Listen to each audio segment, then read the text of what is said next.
கண்காணிப்பு வளையத்தில் இல்லாத ஒரே காரணத்தினால டிசம்பர் 23, 2024 அண்ணா யூனிவர்சிட்டி பல்கலைக்கழகத்தில் இந்த கொடூரமான செயலை செய்கிறான். 25ஆம் தேதி வழக்கு பதிவு செய்கிறாங்க.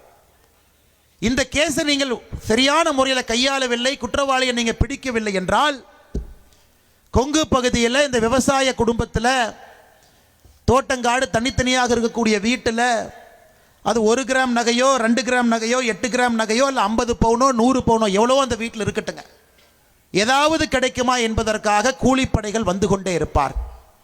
அதனால்தான் நம்ம அனைவருடைய உணர்வு, இந்த 3 நபர்கள் யார், எந்த தப்பும் பண்ணாமல் தோட்டத்து வீட்டில் எந்த குற்றமும் செய்யாமல் விவசாயம் செய்து கொண்டு படித்து அந்த மகன் ஐடி கம்பெனியில் வேலை பெற்று வாழ்விலே உயர்ந்து கொண்டிருக்கக்கூடிய சமயத்தில் படுகொலை செய்யப்பட்டிருக்கின்றார்கள். இவர்களுக்கு நாம் நீதி கொடுக்கவில்லை என்றால் எதற்காக நாம் பொது வாழ்க்கையில் இருக்க வேண்டும் என்கின்ற ஒரே எண்ணத்தில் நாம் எல்லோரும் இங்கே சேர்ந்திருக்கின்றோம்.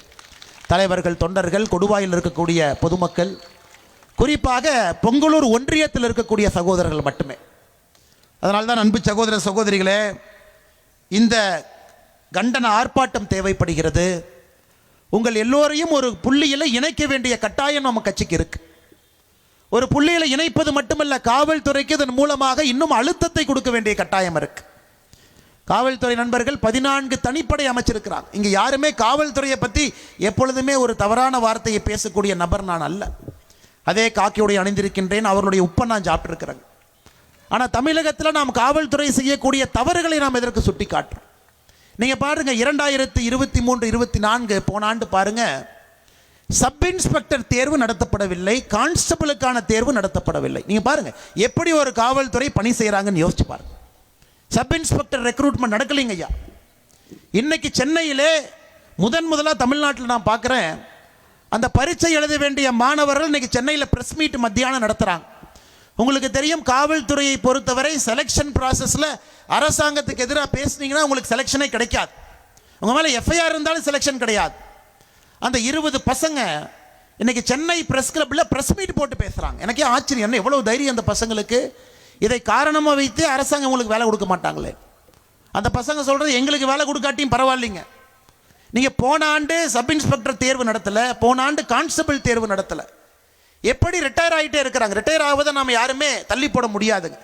அப்படி இருக்கும் பொழுது ஆள் பற்றாக்குறை ஒரு காவல் நிலையத்திலும் இருக்கு. ஒரு காவல் நிலையத்தில் ஆள் பற்றாக்குறை. கிராமத்துக்குள்ள ரோந்து வர முடியல, இரவு நம்மளை பார்க்க முடியல. ஒரு பெட்டிஷன் எடுத்துட்டு போனா கூட 4-5 மணி நேரம் ஒரு காவல் நிலையத்தில் ஆகுது.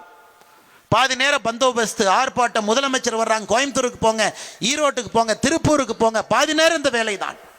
அப்ப என்ன ஆகுதுங்க, குற்றச்செயலில் யார் ஈடுபடுகின்றார்களோ அவர்கள் மீது கவனம் அவர்களுக்கு கொடுப்பது முடியவில்லை, கவனம் கொடுக்க முடியல. குற்றம் நடந்த பிறகு கண்டுபிடிக்க சுத்தமா முடியல.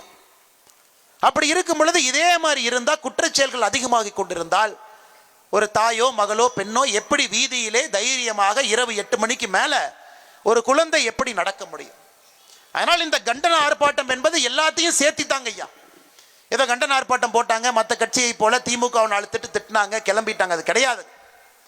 காவல்துறையை தயவு செய்து அவர்களுக்கு அதிகாரம் கொடுங்க, ரெக்ரூட்மெண்ட் நடத்துங்க, சப் இன்ஸ்பெக்டர் கான்ஸ்டபிளை புதுசா எடுங்க. இது போன்ற 3 கொடூரமான, இதெல்லாம் அந்த காலத்தில் பாருங்க, ஒரு கொலைகேஸ் தான் சிபிஐ கொடுத்துருவாங்க, ஒரு கொலைகேஸ்.